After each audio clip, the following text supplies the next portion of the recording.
이제 오늘부터 다시 그 구약의 인물 아브라함에 대해서 살펴보려고 하는데요. 제가 이번에 그 창세기 17장을 묵상을 하다가 그 예전에 별로 주목하지 못했던 중요한 포인트를 하나 발견을 했습니다. 그게 17장 1절에 나오는 말씀인데, 오늘 본문이 말씀을 이렇게 시작합니다. 아브라함이 99세 때에 여호와께서 아브라함에게 나타나 그에게 이르시되, 이 창세기 17장이 아브라함의 나이를 밝히는 것으로 말씀을 시작하는 것, 여기에 굉장히 중요한 의미가 있는 걸 알게 됐습니다. 지금 창세기 17장 1절이 아브라함이 99세 때 하나님이 임재하신 내용을 다루고 있는데요, 바로 그 앞에 나오는 16장 맨 마지막 구절입니다. 창세기 16장 16절이 이렇게 기록합니다. 하갈이 아브라함에게 이스마엘을 낳았을 때에 아브라함이 86세였더라. 제가 발견한 게 뭔지 아시겠죠? 이 16장 끝절하고 17장 1절 이 사이에 무려 13년의 공백이 있는 겁니다. 이게 제대로 기록을 했다면은 아마 창세기 글쎄 한 석 장, 넉 장 분량이 들어갈 정도로 해당되는 긴 세월인데 그게 다 생략이 된 겁니다. 이게 어떻게 됐나? 저는 16장 마지막 구절에서 힌트를 좀 얻었습니다. 그 이유를요. 자, 16절 다시 한번 보십시오. 바로 그 앞에 나와 있는 16절입니다. 하갈이 아브라함에게 이스마엘을 낳았을 때에 아브라함이 86세였더라. 왜 이 13년의 공백이 생겼느냐 보니까요, 아브라함이 그 하나님의 때를 기다리지 못하고 자기 방식대로, 그러니까 자기 아내를 통해서가 아니라 첩인 하갈을 통해서 아들을 낳은 그 사건, 그 이후로 13년의 공백이 생겼다는 겁니다. 그러니까 이걸 놓고 많은 학자들이 어떻게 해석을 하는가 보니까요, 그 기간이 하나님의 침묵기였다. 아브라함이 잘못된 길로 들어섰기 때문에 하나님께서 침묵하는 그 긴 시간을 보내셨다. 그렇게 분석하는 분석이 거의 대부분이더라고요. 근데 저는 한편으로는 또 공감도 가지만 동의가 좀 잘 안 되는 부분이 있습니다. 정말 하나님이 13년 동안이나 아브라함에게 침묵하셨을까요? 모르겠습니다. 저는 그게 동의가 잘 안 돼요. 그래서 제가 나름대로 분석한 게 뭐냐 하면은, 그 13년 동안 하나님께서 한마디도 안 하신 기간이라기보다는 아브라함이 하나님의 뜻과 방법을 취하지 않고 자기 방식으로 취하는 잘못된 길로 걸어간 이후로부터 그 긴 13년이라는 세월 동안에 의미 있고 가치 있는 일거리가 한 줄도 안 나오는 세월을 보낸 게 아닐까. 무슨 말씀인지 아시겠죠? 방금 제가 다시 읽어드렸던, 강조점을 달리하고 읽어드렸던 하갈이 아브라함에게 이스마엘을 낳았을 때가 아브라함이 86세더라. 이게 굉장히 의미가 느껴지는 겁니다. 요즘에 이제 제 신학교 동기 목사님을 만나거나 또 제 나이와 같은 친구를 만나면은요, 거의 하는 행동이 똑같아요. 오랜만에 만나면 꼭 그 스마트폰을 꺼내가지고 한참을 또 찾아요. 그리고는 내 손자다. 그러면 그걸 보여줘요. 어떤 사람은 동영상까지 보여줘요. 그리고 계속 강요합니다. 이쁘지, 이쁘지. 지금 아브라함이요, 86세의 나이에 손자를 본 게 아니에요. 아들이에요, 아들. 이걸로 제가 그냥 추측을 하는 거예요. 하나님이 진짜 13년 동안 한마디도 안 하시고 침묵하셨는지, 아니면은 그 아브라함이 엉뚱한 길로 들어가서 무가치한 세월을 보내가지고 의미 있는 기록이 한 줄도 안 나오는 세월을 보냈는지 아무도 모릅니다. 하나님만 아세요. 그런데 저는 이 말씀을 묵상을 하면서 그가 기록할 게 별로 없는 무의미한 허송 세월을 보냈는지 어떤지 모르지만, 저는 이 본문을 통해서 한 가지 확실히 아는 것, 아브라함은 그 기간 동안에 하나님께서 주신 꿈을 향해 나가지 못하고 현실에 주저앉아 있는 13년의 세월을 보냈다. 뭐 이건 제 마음으로 이거 그 확실하게 느껴지는 분석이라 생각을 합니다. 그래서 제가 이런 관점으로 창세기 17장을 제가 묵상하다가 보니까 노래 하나가 툭 이렇게 맴돌게 되는 겁니다. 예전에 우리 그 특세 때 제가 한번 소개해드린 노래인데요. 제목이 꿈꾸지 않으면 사는 게 아니라고, 이게 대안학교인, 중고등학교 대안학교인 간디학교 그 교가로 알려진 노래입니다. 가사가 이렇습니다. 꿈꾸지 않으면 사는 게 아니라고 별해는 마음으로 없는 길 가려네. 아마 그 기억나는 분이 계실 거예요. 가사가 대략 이렇습니다. 꿈꾸지 않으면 사는 게 아니라고 별해는 마음으로 없는 길 가려네.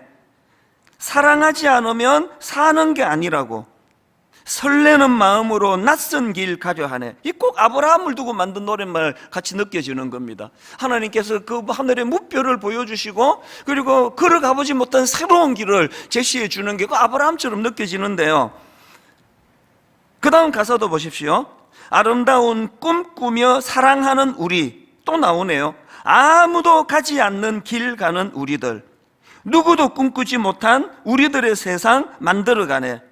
그리고 그 다음 가사가 참 와닿습니다. 배운다는 건 꿈을 꾸는 것, 가르친다는 건 희망을 노래하는 것.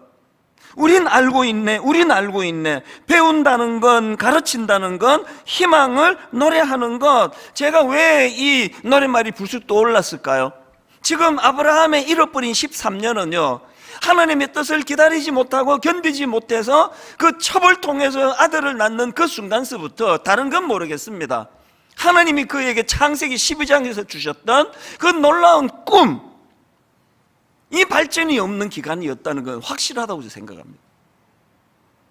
그런가 하면은 이 아브라함의 잃어버린 13년의 세월을 묵상하다가 떠오른 게 하나 더 있는데요. 제가 이제 여러 그 참고 책들을 뒤지다가 발견한 재미난 이야기예요. 어떤 낚시꾼이 있었는데요. 행동이 좀 이상한 거예요. 보통 그 낚시 좋아하는 분 아니라도 뭐 그거 다 알 건데요. 이제 낚시를 해가지고 큰 고기가 잡히면 막 좋아가지고 이제 자기 갖고 가고요. 요런 어린 새끼 고기나 작은 물고기가 잡히면 주로 이제 바다로 도로 던져주지 않습니까? 근데 이 낚시꾼은 반대인 거예요. 큰 고기가 잡히면 다 돌려주고요.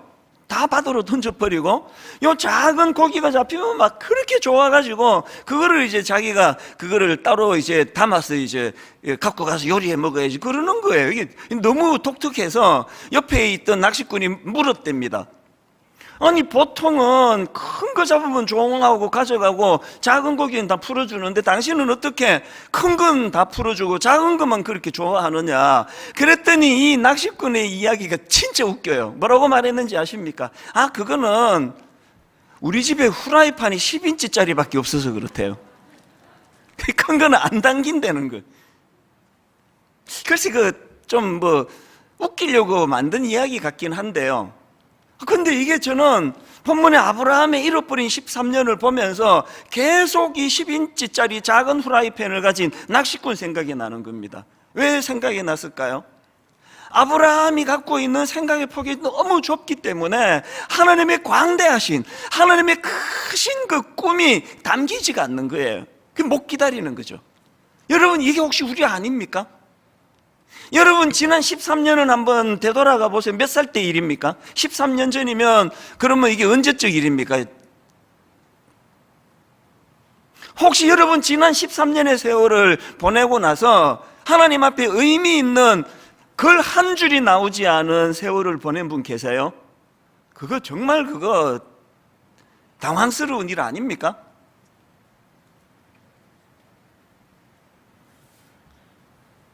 이런 내용을 담고 있는 창세기 17장인데요. 저는 이 아브라함의 허무한 잃어버린 13년의 내용으로 시작하는 본문이지만 그 어떤 성경 본문보다도 너무 뜨겁게 받았습니다.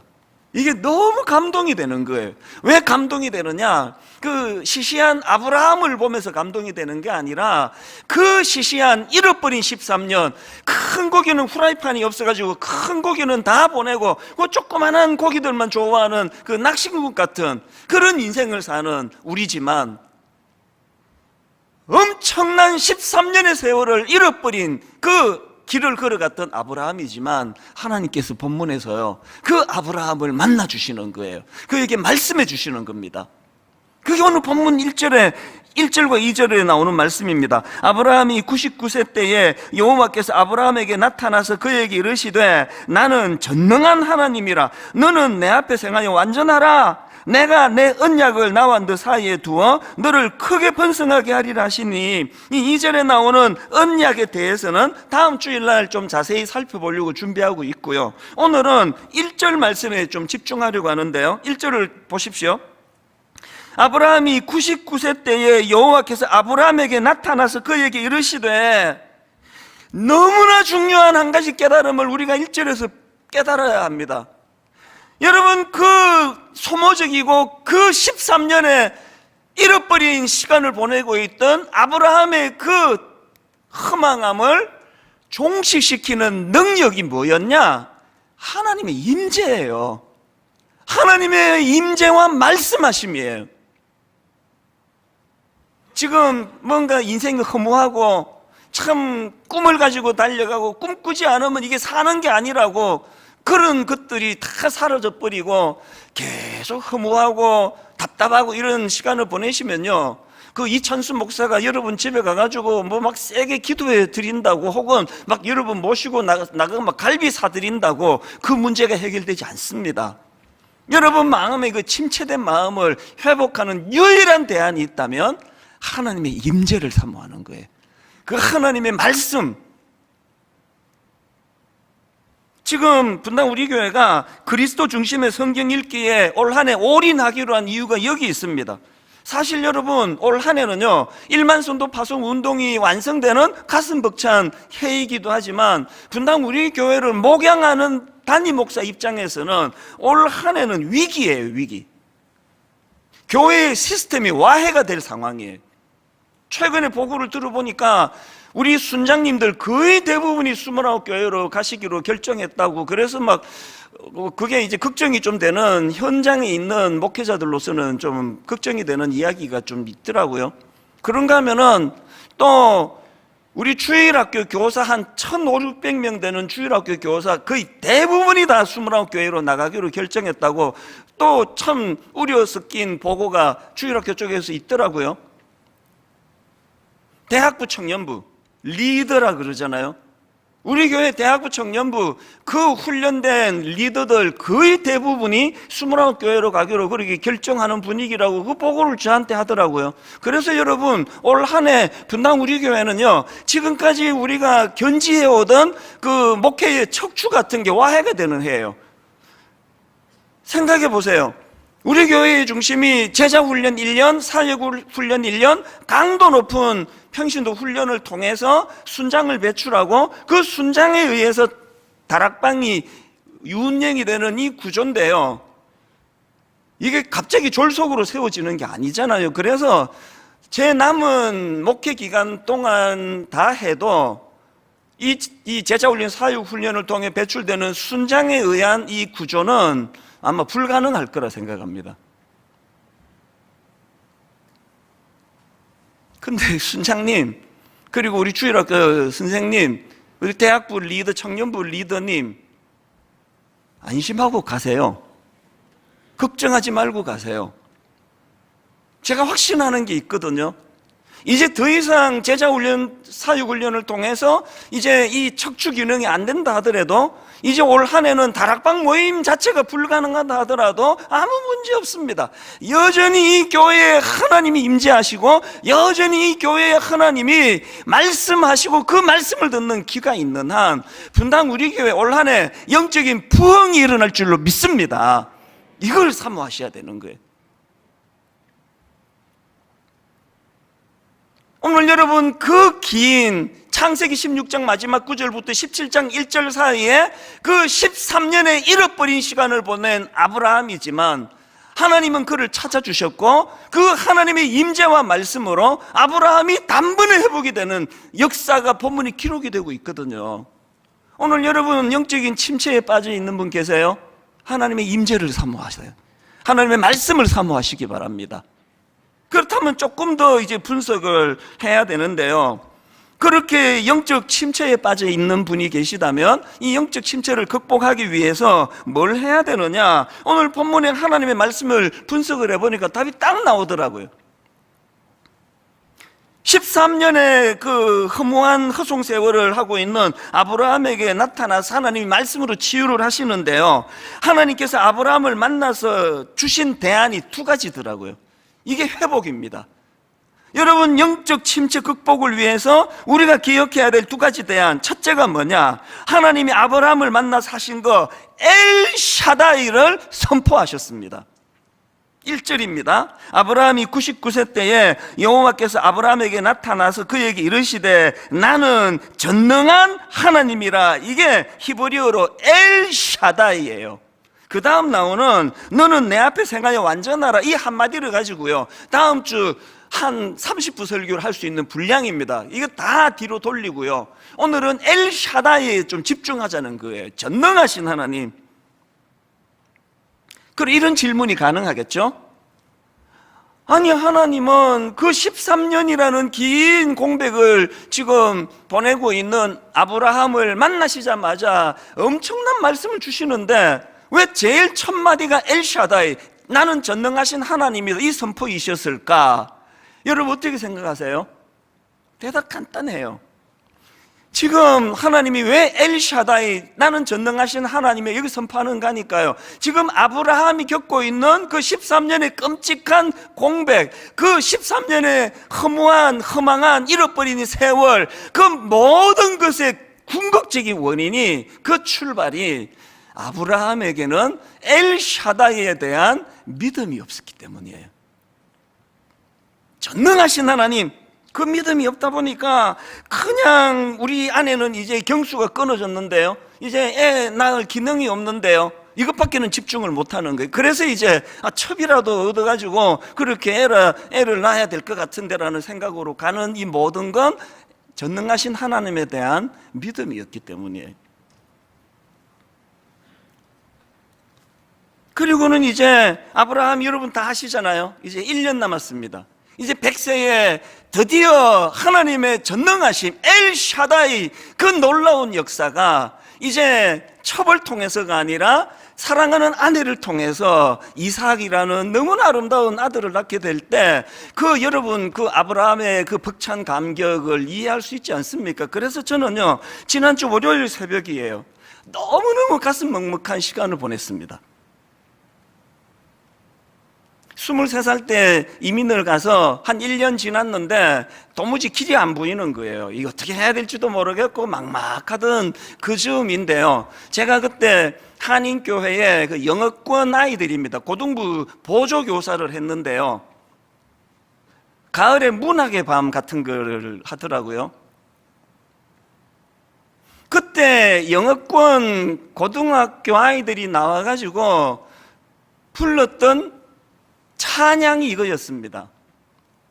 엘샤다이 엘샤다이 엘 엘리온 아노다 아노다 아노다 아노나이. 이제 영어권이라서 영어로 뭐 쭉 부르는데요, 제 기억에 남는 건 맨 앞에 나오는 이거 엘샤다이, 이거 하나만 기억이 되는 거예요. 나중에 제가 그 자료를 찾아보니까 이제 쭉 다 이제 히브리어를 가지고 하나님을 찬양하는 겁니다. 엘샤다이 엘샤다이 에르캄카이 아도나이. 히브리어로 엘샤다이는 전능하신 하나님이라는 뜻이라고 말씀을 드렸고요, 그 다음 가사 엘 엘리온, 이건 가장 높은 곳에 계신 하나님, 그걸 찬양하는 거였더라고요. 그 다음에 에르캄카나 아도나이, 아도나이는 주님, 주, 이런 뜻이니까요, 에르캄카이 아도나이, 그 가사가 주님을 사랑하겠습니다, 그 가사인데요. 나중에 그 보니까 이 에르캄카이 아도나이가 시편 18편 1절에 나오는 히브리어였더라고요. 나의 힘이신 여호와여, 내가 주를 사랑하나이다. 에르캄카이 아도나이, 이 고백이 어떻게 가능했을까요? 왜 그 주님을 사랑하게 됐을까요? 전능하신 하나님, 엘샤다이 하나님을 경험한 자들이 드릴 수 있는 신앙 고백이거든요. 그 월요일 새벽에 가슴이 먹먹한 그런 감격을 제가 경험했는데, 오늘 새벽에 끄끄 소리를 내며 울었습니다. 지금도 눈물이 나요. 24살, 너무 일이 안 풀리니까 이렇게 사느니 죽는 게 낫지. 그 긴 시간을 보내는 저를 하나님께서 영어권 고등부 아이들의 입술을 통하여 엘샤다이, 나는 전능하신 하나님이다, 그 하나님을 선포하시고, 그리고 오늘 왜 제가 새벽에 그렇게 눈이 붓도록 울었는지 아십니까? 38년의 세월 동안에 엘샤다이 하나님, 그 전능하신 하나님의, 나는 전능하신 하나님이라고 그 고등부 아이들의 입술을 통해 선포하신 그 하나님께서 제 38년의 세월 내내 엘샤다이 하나님으로 임하셨던 그 하나님. 그래서 24살 때 38년 뒤에 제가 분당 우리교회 담임 목사로 이런 꿈을 꾸는 목회를 하게 되리라고는 아무도 모르는 그 길을 38년 내내 누리고 있었더라고요. 너무 많이 울었어요.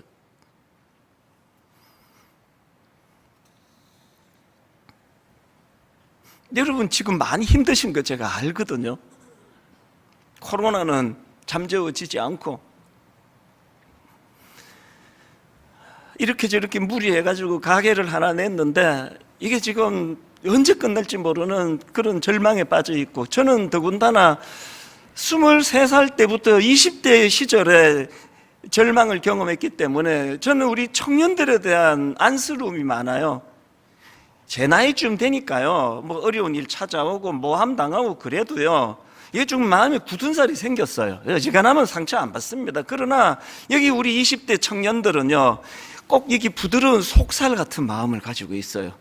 이 부드러운 속살 조금만 건들면요, 얼마나 아픈지 몰라요. 우리 청년이 그런 형편이라 너무 마음이 내가 아파요. 사라가, 아브라함의 아내 사라가 오죽 힘들었으면 창세기 16장 2절에 사레가 아브라함에게 이르되 여호와께서 내 출산을 허락하지 아니하셨으니 원하건대 내 여종에게 들어가라, 내가 혹 그로 말미암아 자녀를 얻을까 하노라 하며, 지금 남편 보고 처벗어서 아들 낳아라, 내가 허락하겠다고. 여기 우리 아내분들 대답해 보세요. 이 쉬운 일입니까? 얼마나 절망이 겹치고 겹쳐 이런 이야기까지, 이런 제안까지 할 수 있겠냐고요. 근데 여러분, 아브라함이 그리고 사라가 그래서 위험한 거거든요. 그리고는 여러분, 시간이 좀 지나고 놀랍게도 죽은 것 같은 자기 몸을 통하여 아들, 그 아름다운 아들 이삭을 주시는 하나님의 엘샤다이, 전능하신 하나님을 경험했을 때 그 사라의 가슴 벅참이 얼마나 놀라웠겠냐고요. 여러분, 조금만 더 견딜 수 없을까요?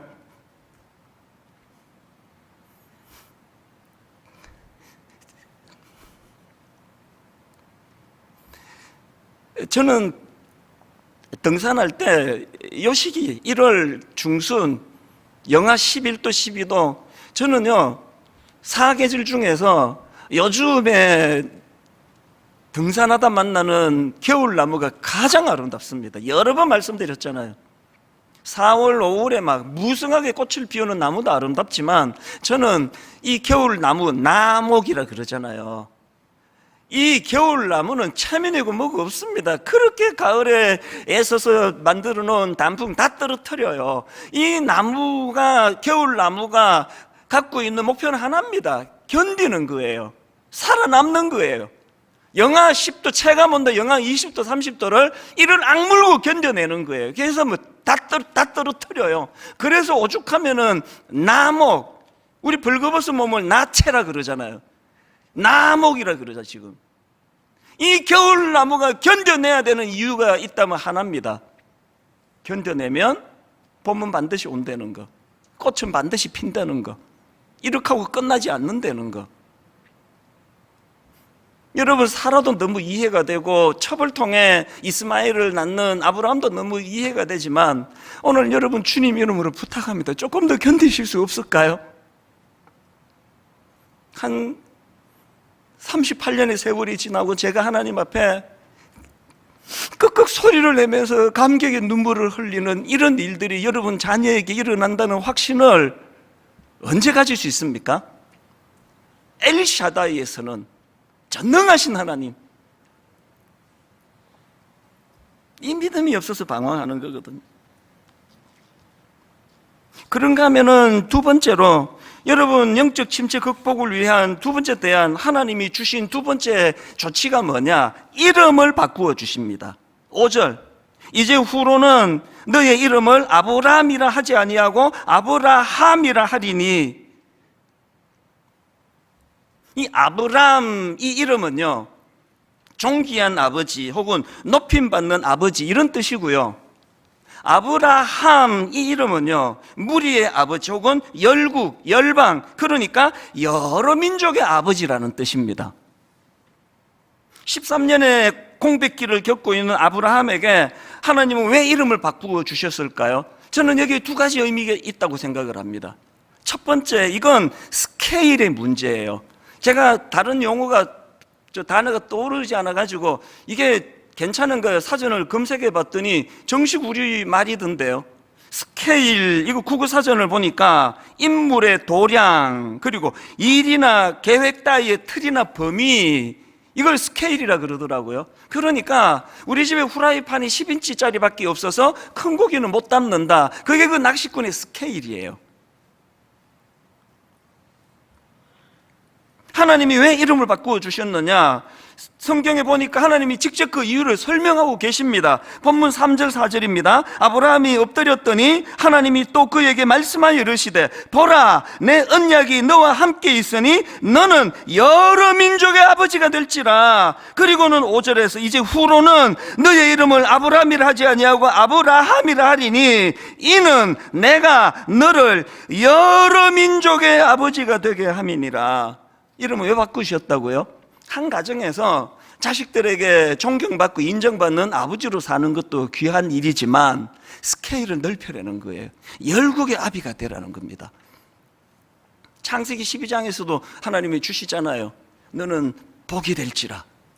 스케일의 문제예요. 저는요, 여러 번 말씀드렸지만 저는 우리 집에 세 아이, 아들 하나, 딸 둘, 난 진짜 얘들에게 좋은 아빠가 되고 싶습니다. 이 아이들이 인정하는 그런 목사가 되고 싶습니다. 그러나 여러분, 제가 우리 집의 새 아이에게 인정받는 아버지가 되고 싶은 꿈이 있지만요, 그러나 이것 때문에 분당 우리 교회 담임 목사 역할을 소홀히 하고 게을리 하는 건, 이건 전 죄라고 생각합니다.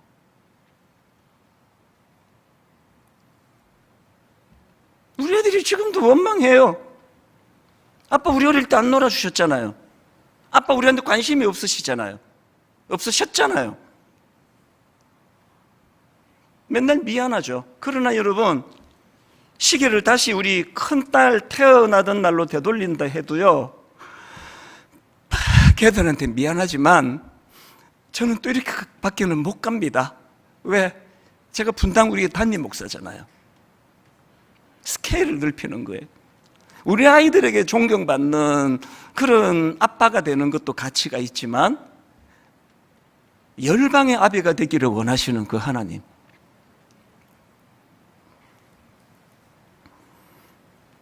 고기 잡던 베드로를 부르시고는 마가복음 1장 17절입니다. 예수께서 이르시되 나를 따라오라. 내가 너희로 사람을 낚는 어부가 되게 하리라. 시편 82편 10절. 나는 너를 애굽 땅에서 인도하여 낸 여호와 내 하나님이니. 이거 똑같은 원리잖아요. 하나님이 지금 당신을 왜 앞에다 이렇게 소개합니까? 엘샤다이 하나님이라는 거 아닙니까? 나는 너를 애굽 땅에서 인도하여 낸 여호와 너의 하나님이니 너의 입을 크게 열라. 내가 채우리라. 여러분, 저와 여러분이 이 삶의 생각의 믿음의 스케일이 좀 커지기를 원합니다.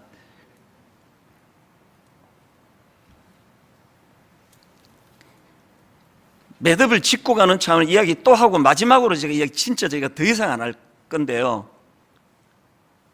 한때 저를 무슨 좌판이 우판이 그 무슨 신영복 교수라는 분, 사실은 제가 잘 몰라요. 그분의 책 제목을 보고 그날 설교랑 연관해서 와, 제목 잘 뽑았다. 참 이런 분 내가 존경한다. 내가 잘못한 거죠. 과장했거든요.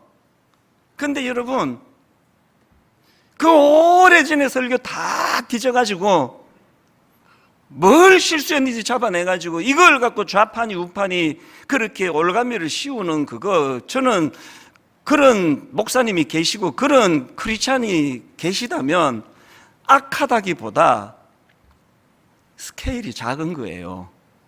우리끼리 그렇게 맨날 싸우고 정죄하고 그래서 되겠습니까? 제가 그 분노했던 거는 그런 악한 뉴스 때문에, 거짓된 뉴스 때문에 할머니 권사님이 이찬수 목사라는 사람이 좌파라며 그 사람 설교 안 들어. 저는요 그 할머니한테 가서 무릎을 꿇고 싶어요. 저 그런 사람 아니라고. 지금 여러분 좌파가 옳다 우파가 옳다 이런 얘기 하는 거 아닙니다. 저는 모든 그리스도인들이 이런 것에 선입견 갖지 않고 복음을 받게 되기를 원합니다. 모든 성도들이 저에 대하여 어떤 선입견 없이 전하는 복음에만. 여러분 아시잖아요. 강단에서 정치 얘기 죽어도 안 하는 거. 좌파면 어떻고 우파면 어떻습니까? 이 자리는 그런 정치하는 자리가 아니에요. 정치는 정치판에 가서 하세요. 이 자리는 하나님이 전해지는, 하나님의 임재가 선포되는 자리입니다. 스케일을 넓혀야 돼요. 저는 이번에 1만 성도 파송운동 29교회로 나누는 과정에서 우리 노회 임원분들 또 노회 어른들 진심으로 존경하게 됐습니다. 29개 목사님 다 우리 교단 목사님들 아닌 건 아시죠? 그거 연연하지 않고 정말 하나님 앞에 중심이 바른 29분을 청빙을 했더니 그 중에는 우리 교단이 아닌 목사님도 있습니다. 그러면요 노회에서 이게 보통 문제가 아니에요. 아니 지금 우리 교단의 목사들도 교회 자리가 없어가지고 어려운데 왜 타 교단 목사를 부르느냐고. 이게 보통 문제가 아니에요. 제가 한번 가서 설명을 드렸습니다. 1만 성도 파송 운동은 한국 교회를 섬기자고 한 일입니다. 그런데 우리 교단의 목사님들만 세우면 그게 어떻게 한국 교회를 위하는 일이겠습니까? 눈물나게도 그걸 다 수용해 주셨어요.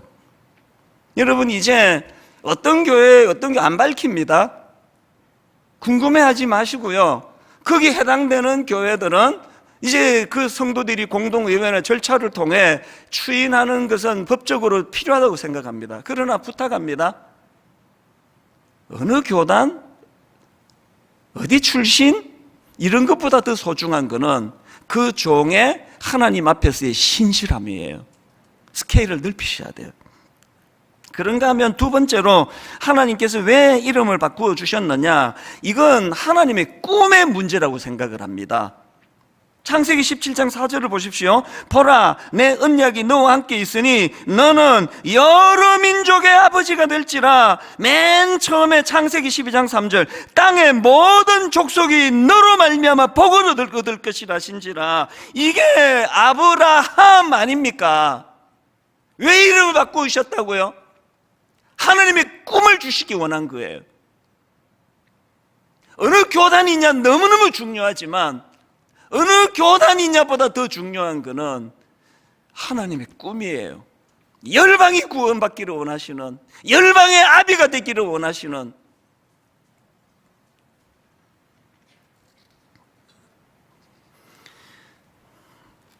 목요일, 그러니까 이번 주 내내 제가 울었는데요. 목요일 날 이제 아브라함을 묵상하니 너무 야속한 거예요. 아브라함이. 아니 지금 하나님이 그 꿈을 갖고 자기를 부르고 계시고, 그리고 제가 이게 상징적으로 상상해 본 거예요. 열방이 아브라함의, 열방의 아비가 될 아브라함의 일하심을 목말라 기다리고 있는 상황일 텐데, 상징적입니다. 13년의 허송 세월을 보내고 있는 아브라함이 너무 야속한 거예요. 그래서 그날 제가 꿈꾸지 않으면 사는 게 아니라고 그 노래가 떠올려진 거 아닙니까? 그렇게 목요일을 눈물로 보내는데 하나님이 저에게 너무 당황스러운 꿈을 주셨어요. 지금도 당황스러워요. 분당 우리 교회 1만 성도 파송 운동을 처음에 선포할 때 뭐 이게 30개 뭐 이런 건 꿈도 못 꿨고요, 뭐 생각도 못 했는데, 어느 새벽에 하나님이 교회에 대한 꿈을 주셨는데, 처음에는요 30개 교회가 아니라 40개 교회였습니다. 하나님이 제 마음에 40개 교회의 소원을 주셨는데 믿음이 없어가지고 암만 생각해도 예산이 안 될 것 같아. 40개 교회를 어떻게 한 번에 무슨 돈으로 세우느냐. 그래서 타협해서 줄인 게 30개 교회. 그 중에 또 한 목사님이 사정이 생기셔가지고 29개가 됐는데, 목요일날 하나님이 지금 꿈을 주셨어요. 40개로 가라.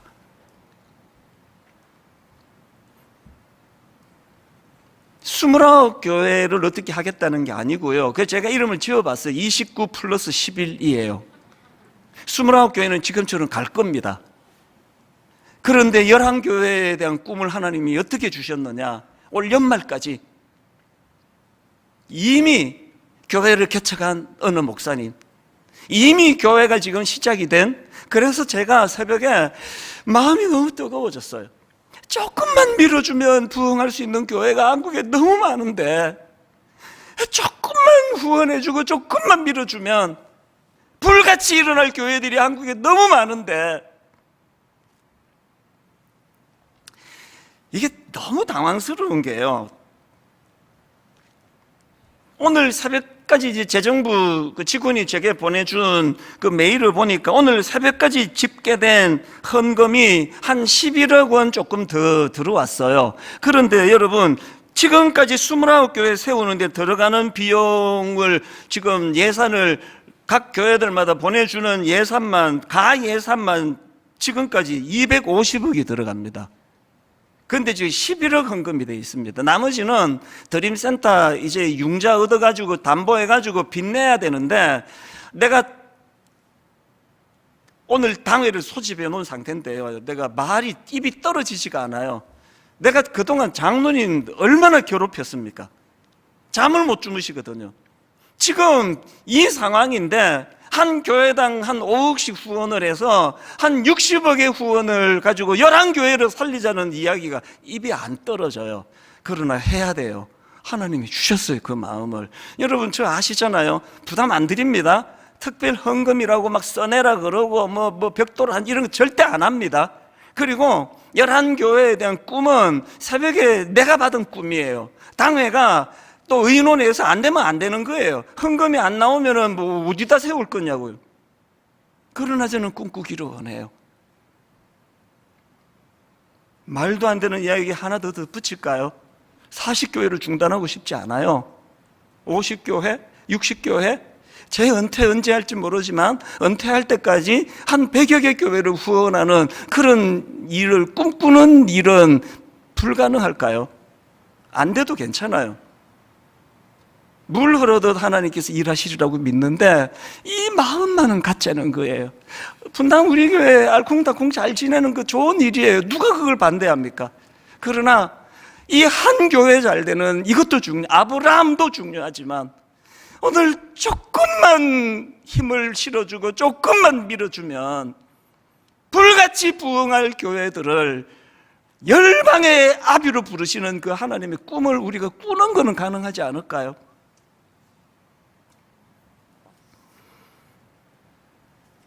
결론을 이렇게 맺기를 원합니다. 여러분, 십자가가 예수 그리스도의 꿈이셨다는 건 다 아시죠? 아브라함을 향한 이게 하나님의 꿈이라는 거 제가 말씀드리지 않았습니까? 이 꿈을 꾸자는 거예요. 분당 우리 교회가 알콩달콩 잘 지내는 걸 담임 목사인 제가 왜 싫어하겠냐고요. 4월 1일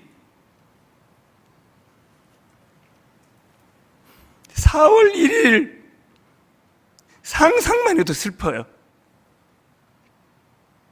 흩어져야 되는 이 상황이 너무 당황스럽지만, 그러나 이게 하나님의 꿈이시라면 기쁘게 할 수 있습니다. 기쁘게 달려갈 수 있습니다. 조직 다 무너져도 하나님의 임재가 계속되는 교회, 하나님의 소원을 응답해 이루어 드리려고 애쓰는 그 교회의 모습이 오늘 이 땅에 많은 교회의 모습이기를 바랍니다. 우리 이 찬양을 같이 부르기를 원하는데, 오늘 설교 제목이 시시하게 살기엔 너무 크신 하나님. 시시하게 살기엔 너무 크신 하나님. 악한 사람은 많지 않은데 시시하기 쉬운 분들은 많으세요. 시시하면 안 됩니다. 십자가로 변화받은 우리가 어떻게 시시할 수가 있습니까?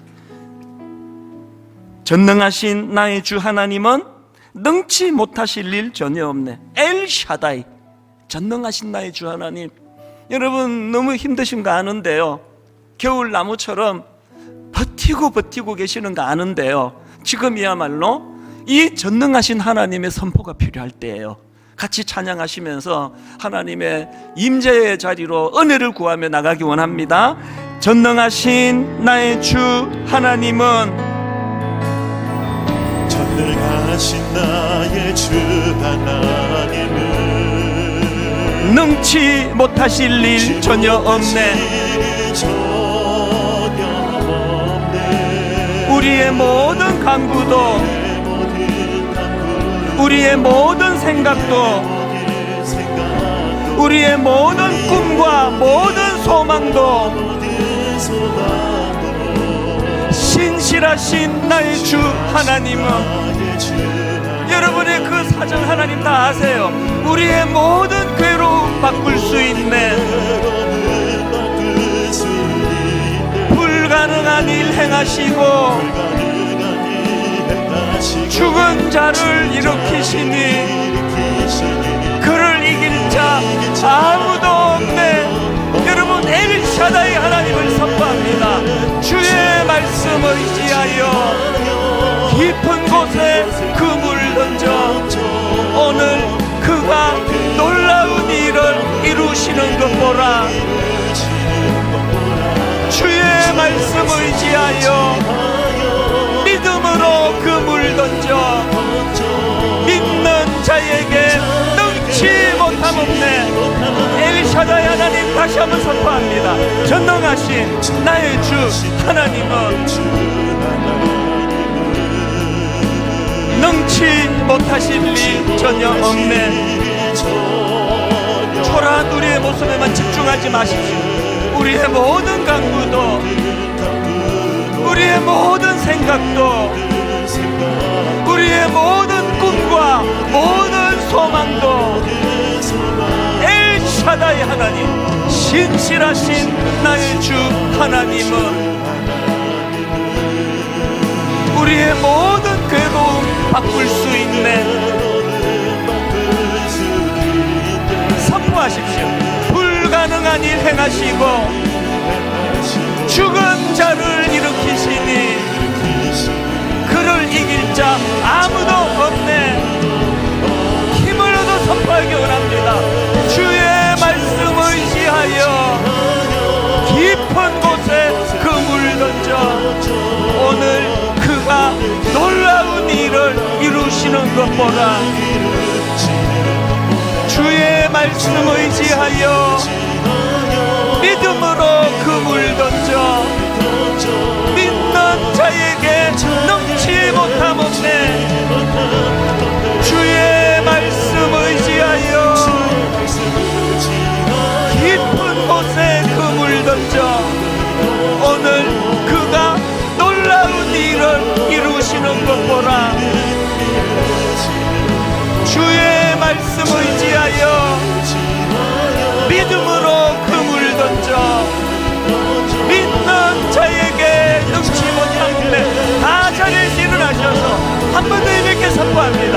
주의 말씀 의지하여 깊은 곳에 그물 던져 오늘 그가 놀라운 일을 이루시는 것 보라. 주의 말씀 의지하여 믿음으로 그물 던져 믿는 자에게 능치 못하겠네. 믿는 자에게 능치 못하겠네.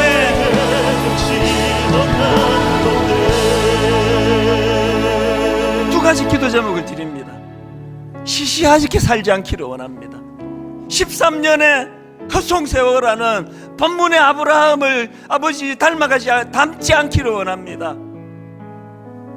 지금 이 힘든 시대에 어떻게 13년의 세월 의미 있는 기록 한 줄이 나오지 않는 인생을 살 수가 있겠습니까? 하나님, 의미 있게 살기 원합니다. 한 가정의 아비로, 의미로 내 자식들에게 인정받는 가정을 만드는 것도 너무 의미 있고 좋은 일이지만 하나님은 후라이판 더 큰 걸로 구비해라. 더 넓은 거 바라봐라. 열국의 아비가 되라.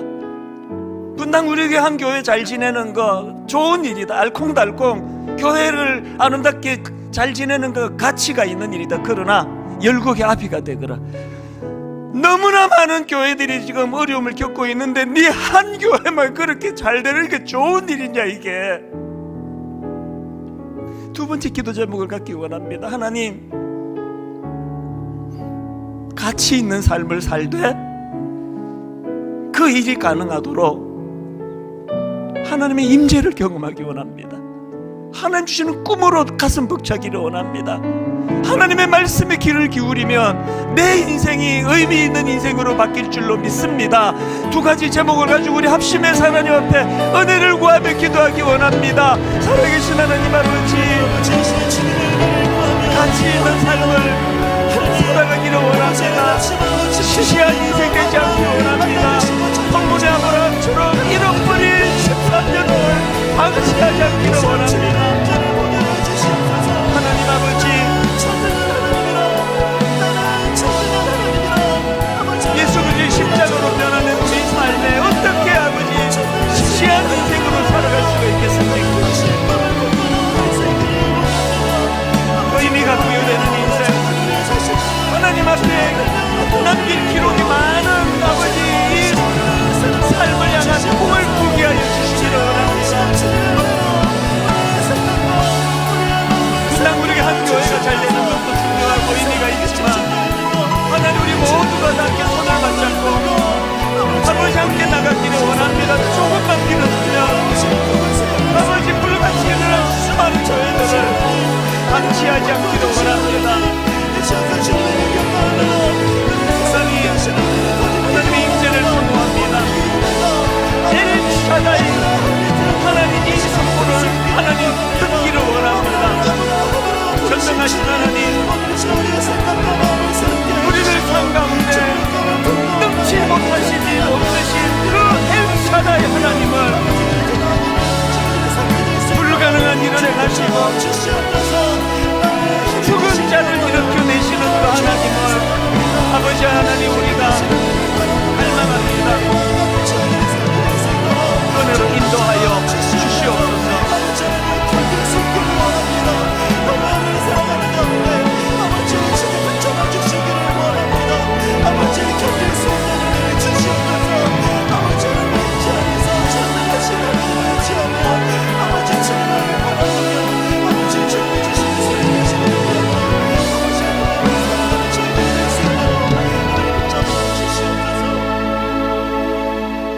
나는 너를 애굽 땅에서 인도하여 낸 여호와 너의 하나님이니 너의 입을 크게 열라 내가 채우리라.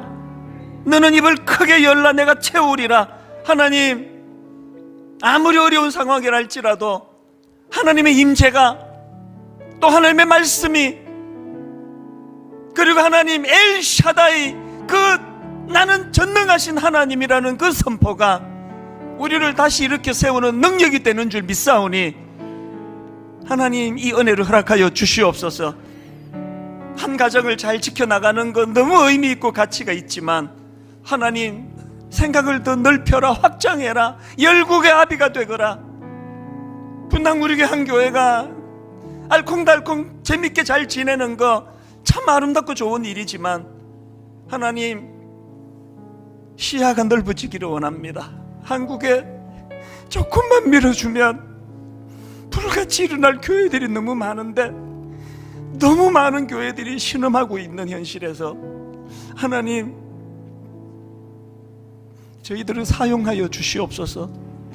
주님 우리를 사용하여 주셔서 그 아름다운 하나님의 소원을, 하나님을 기쁘시게 해드리는 이 일을 꿈꾸며 그렇게 달려가는 저희들 되도록 인도하여 주시고 이 모든 일이 가능하도록 하나님보다 앞서지 않는 임마누엘 그 하나님을 마음에 모시고 그렇게 나아가는 믿음의 형제자매 되도록 인도하여 주시옵소서. 겨울나무처럼 나목처럼 버티고 있는 수많은 성도님들에게 오늘의 이 예배와 이 말씀을 통하여 아버지 4월 5월 다시 한번 꽃을 피울 그날을 꿈꾸게 하시고 소원하게 하시고 그 힘으로 견뎌낼 수 있도록 하나님 인도하여 주시옵소서.